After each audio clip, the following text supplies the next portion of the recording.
অর্থাৎ income source নিয়ে আমাকে যখন প্রশ্ন করা হয় বা আমার ইনকাম সোর্স কি, 2017 সাল থেকেই আমি ইউনিভার্সিটি যখন শুরু করেছি তখন থেকে আমি আত্মনির্ভরশীল এবং আমার অর্জিত অর্থ দিয়েই আমি আমার বিশ্ববিদ্যালয় জীবন অতিবাহিত থেকে শুরু করে আমার পারিবারিক জীবন ধারণ এবং হচ্ছে, কারণ আপনি দেশে পরিবর্তন এনে নিজেও সম্প্রতি নতুন জীবনে প্রবেশ করেছেন, দেশে সবাই জেনেছে যে আপনি বিয়ে করেছেন, আপনাকে অভিনন্দন।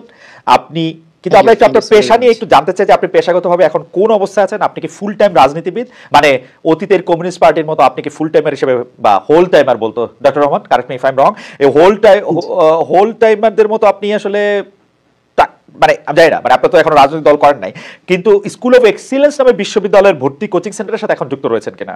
আপনি রাজনীতি ছাড়া আর কি করেন?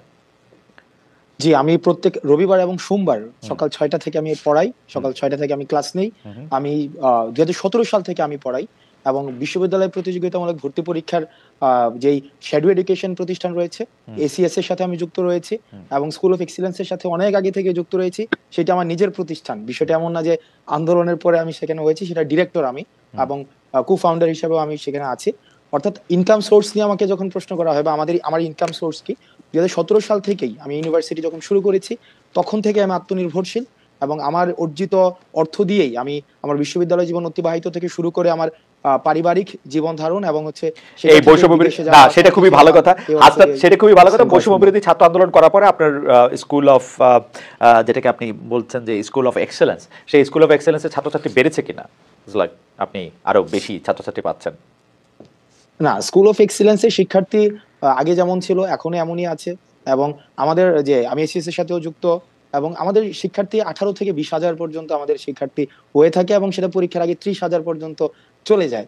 তো বিষয়টা এমন না যে আন্দোলনের কারণে আমাদের স্কুল অফ এক্সিলেন্স বা এসিএস এর শিক্ষার্থী কোনো রকমের, একটু অন্যভাবে প্রশ্ন করি, হাসান আব্দুল্লাহ যেহেতু খুব জনপ্রিয় শিক্ষক ছিলেন, এই বৈষম্য বিরোধী ছাত্র আন্দোলনে যারা আপনাদের এখানে পড়তে এসেছেন, আপনার এখানে যারা পড়তে এসেছেন তাদেরকে আন্দোলনে যেতে বলেছেন কিনা?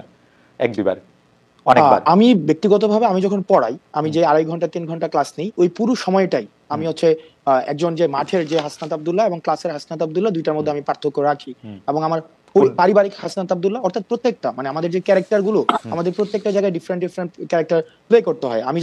আমি যখন মাঠে আসি তখন আমার এক ধরনের হাসনাত আব্দুল্লাহর এক ধরন থাকে, আমি যখন নিজে পড়তে যাই, আমি এখনো পড়াশোনা করি, তখন আমার রোলটা এক ধরনের থাকে। অর্থাৎ এই যে ডিস্টিংক্ট ডিফারেন্স গুলো আমি ধরে রাখি। আলাদাভাবে তখন আমি বলিনি। আপনার এমন কোন চেহারা আছে যেটা আমাদেরকে দেখার নাই, আপনি রেখে দিয়েছেন ভবিষ্যতের জন্য? হ্যাঁ, সেটা নিশ্চয়ই। মানুষের প্রতিনিয়ত মানুষ নিজেকেও এক্সপ্লোর করে। আমরা যেটাকে আমরা বলি যে আমাদের 4 ধরনের ক্যারেক্টার থাকে, 4 ধরনের উইন্ডো থাকে, এটাকে জোহারি উইন্ডো বলে। আমরা মিডিয়াতে আপনারা যারা আছেন এটা জানেন, জোহারি উইন্ডোতে আমরা দেখি যে 4 ধরনের ব্যক্তিত্ব থাকে। তো মানুষ নিজেকে প্রতিনিয়ত এক্সপ্লোর করে। তো নিশ্চয়ই এমন কোন চেহারা, এমন কোন রোল হয়তো আমাদেরকে হতে পারে যেটা এখনো মানুষ। হাসান, আপনাকে ধন্যবাদ। অনেকদিন পরে জোহারি উইন্ডোর কথা শুনলাম, মানে ক্লাসরুমের বাইরে।